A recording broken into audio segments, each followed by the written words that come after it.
नमस्कार, मी रसिका माझ्या चॅनलवर पुन्हा एकदा तुमचं स्वागत करते. अतिशय कडक उन्हाळा आहे आणि पूर्ण भारतातच ना कुठल्या एका जागी तर आपल्या प्रत्येकाला ह्या उन्हाळ्याचा त्रास होतो कमी जास्त प्रकारे. सतत पाणी होणं, प्रचंड घाम येणं, हे खूप खूप महत्त्वाचं आहे की आपण आपल्याला हायड्रेटेड ठेवणं या सगळ्या प्रोसेसमध्ये किंवा या 2-3 महिन्याच्या उन्हाळ्यात. आणि आता मे महिनाही सुरू होणार आहे, त्यामुळे ते उष्णतेचे काही अजून उच्चांक गाठले जातील. पण ह्या दरम्यान मला माहीत नाही तुम्ही पण हे नोटीस केलं आहे की नाही, पण सोशल मीडियावर सध्या असे खूप मेसेजेस येतात की द्राक्ष किंवा आंबा हे असे फळं आहेत ज्याच्यात अतिशय पेस्टिसाइड्स आहेत. किंवा मध्यंतरी एक व्हॉट्सअपवर मेसेज येत होता की तुम्ही टरबूज खाताय का, सावधान. म्हणजे ना ती हेडलाईन्स आणि त्या मेसेजचे स्टार्टिंग पॉईंट्सच असे असतात की बापरे, म्हणजे काय खातोय आपण किंवा हे कुठल्या फळाबद्दल बोलताय असं होतं. आणि आपण जेव्हा तो मेसेज उघडून बघतो किंवा वाचतो तेव्हा आपल्याला प्रश्न पडतो, मग हे फळ खावं की नाही. फळांमध्ये वापरली जाणारी पेस्टिसाइड्स असतील, कुठली खतं असतील, काही त्यांना कुठले रोगप्रतिकारक कुठले काही फवारे जे दिले जातात, फवारणी केली जाते ते असेल. पण मग माझा पुढचा प्रश्न असा येतो की एक ग्राहक म्हणून मी काय करायचं.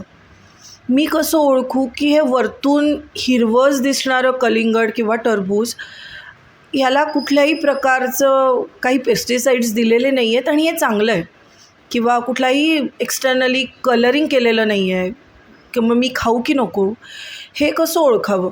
म्हणजे हे मेसेजेस वाचल्यावर मी फळं घ्यायला गेल्यावर मला प्रश्न पडतो, घेऊ की नको.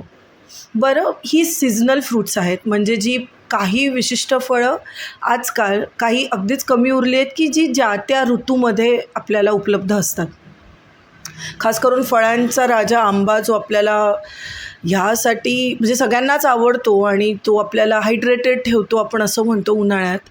पण मग परत तीच की हे पिवळा दिसणारा बाहेरून जास्त आंबा म्हणजे हा पिकवला आहे, हा त्यांनी नॅचरली हे नाही केला आहे, झाडावर हा नॅचरली वाढलेला नाही आहे.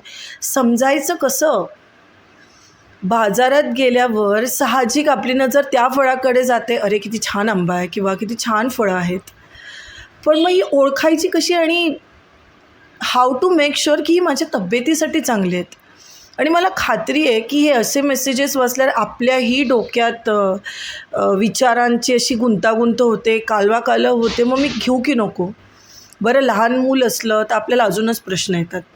हे मान्य आहे की फळं आणल्यावर घरी काही बेसिक काळजी घेणं महत्त्वाचंच आहे, की त्यांना पाण्यात जास्त वेळ ठेवणं, व्यवस्थित धुवून घेणं. पण त्यासोबत येणारे हे जी प्रश्न आहेत ना, ती मला पटत नाही. अगदीच ह्यासुद्धा गोष्टींमध्ये भेसळ व्हायला लागली तर आपण शुद्ध असं काहीच घेऊच शकत नाही शरीरात. त्यामुळे करायचं काय. मला तुमच्याकडनं जाणून घ्यायला नक्कीच आवडेल की तुम्ही ह्या गोष्टींवर काय तुमच्या पद्धतीने सोल्युशन्स काढलेत, किंवा तुम्ही अशा प्रकारच्या कुठल्या प्रश्नांना सामोरी जात असाल तर तुम्ही ते कसे हँडल करता मला नक्की कॉमेंट सेक्शनमध्ये सांगा. जाण्याआधी एक छोटीशी कविता ह्याच विषयावर. तर कविता अशी आहे. तप्त हा सूर्यवरती क्षण ना धरा तृप्त, तप्त हा सूर्यवरती क्षण ना धरा तृप्त, मानवा ना सोसे हा आगीचा तांडव. जरा कुठे दाह कमी, जरा कुठे दाह कमी व्हावा म्हणून म्हटलं खावं कलिंगड आंबा. जरा कुठं दाह कमी व्हावा म्हणून म्हटलं खावं कलिंगड आणि आंबा, तर त्यातही भेसळ. त्यातही भेसळ कशी सांगा बरं, ओळखावं कसं चांगलं वाईट आणि खरं खोटं. काहीही कळत नाही, खरं सांगते काहीही कळत नाही.